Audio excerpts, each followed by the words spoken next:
tardes, buenas noches. No sé a qué horas están prendiendo esto o viendo este video. Mi nombre es Alejandro Falla.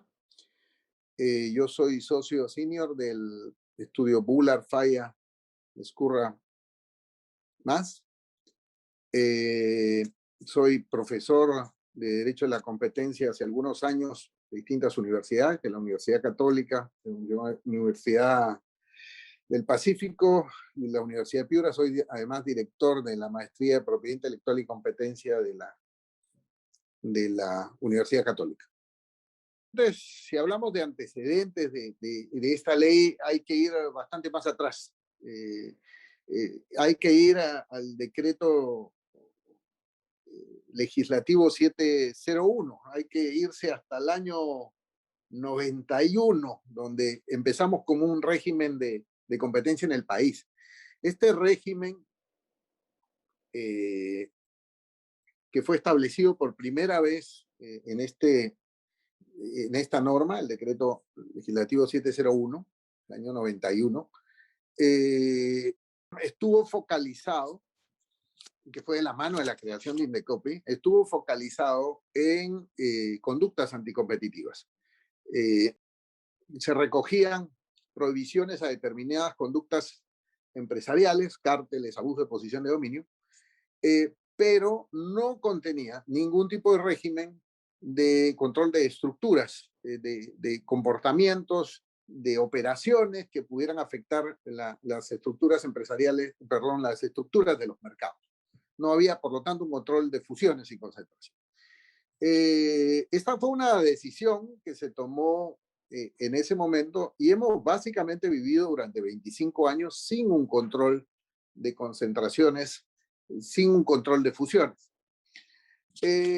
Con una excepción, y creo que ese es un antecedente bien importante de esta ley, que es un control de operaciones de concentración que se aprobó el año 97, la ley 26876, que era para controlar las operaciones de concentración empresarial que se dieran exclusivamente en ese mercado.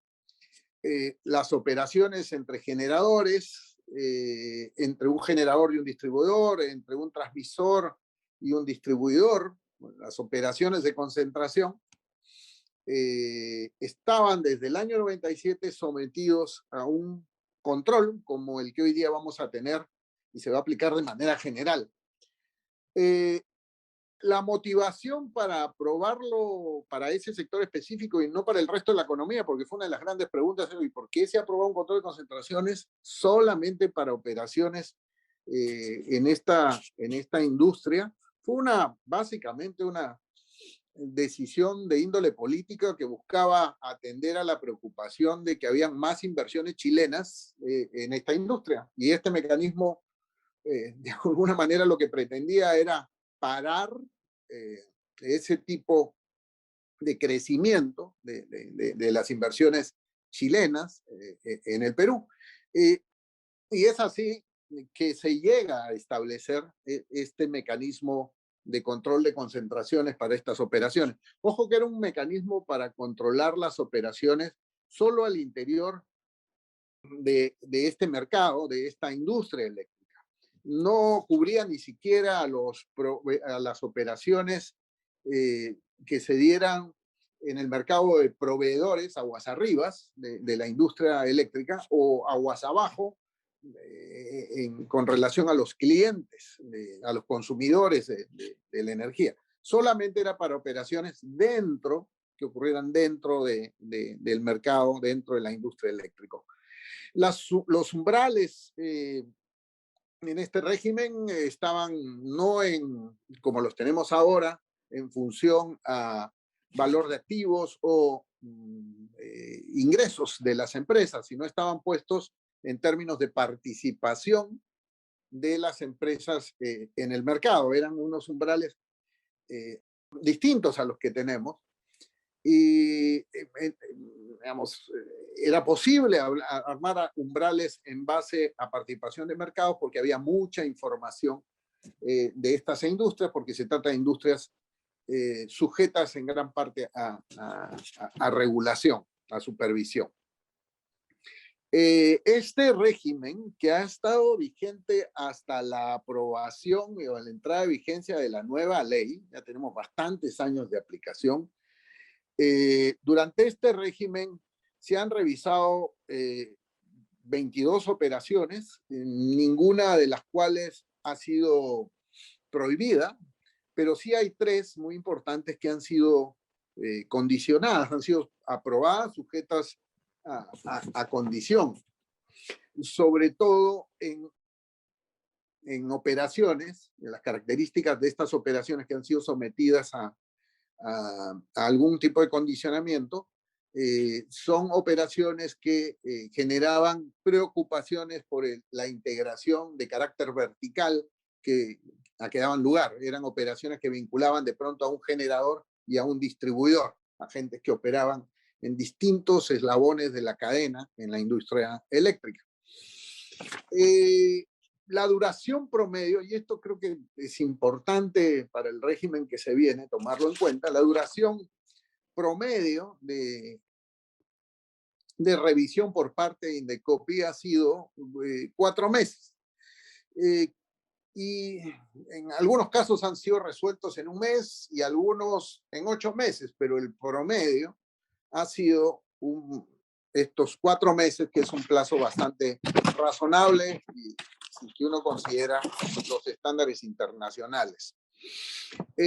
Las condiciones que se han implementado, fueron implementados, son básicamente condiciones de tipo conductual, o sea, se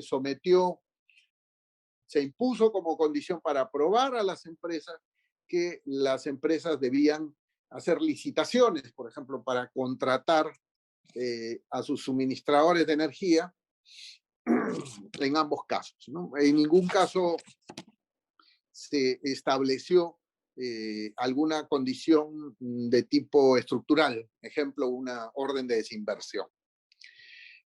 Ahora, este antecedente creo que es importante porque le ha ido permitiendo a Indecopi desarrollar un expertise en esta materia, ir ganando una capacidad en el análisis y aplicación de este mecanismo de control de concentraciones, con lo cual estamos diciendo, oye, esto que ha entrado en vigencia ahora en junio no es novedad para el Indecopi, no es novedad para el mercado. Ha servido también para que el sector privado vaya adquiriendo una expertise en la evaluación de este tipo y en la aplicación de este tipo de mecanismos. Pero también ha servido para hacer evidentes los peligros a los que está sometido este régimen, porque se ha visto en algunas de las operaciones de concentración cómo se imponen determinadas condiciones que de pronto son completamente ineficaces porque el mercado cambia, se ajusta y hacen absolutamente ineficaz la condición impuesta, que es lo que pasó con una de las condiciones impuestas en la primera operación en la cual se impuso estas condiciones, la operación Endesa en el año 2000. Y esto revela que el principal peligro del mecanismo es que es bien difícil predecir qué es lo que va a pasar en el futuro, qué es lo que va a pasar en los mercados. Y a veces, basados en esas predicciones equivocadas, se imponen condiciones que después necesitan ser ajustadas, deben eventualmente ser eliminadas, y los procedimientos deben estar abiertos a esa posibilidad. Lo tercero, esta experiencia del régimen de control de funciones del sector eléctrico es, como antecedentes, es uno de los modelos que se ha tomado en cuenta para la aprobación de la ley que hoy día tenemos en vigencia. Muchas de las cosas que hoy día están en la ley vienen, se originan, provienen, han sido probadas, testeadas durante la aplicación del régimen de control de fusiones en el sector eléctrico.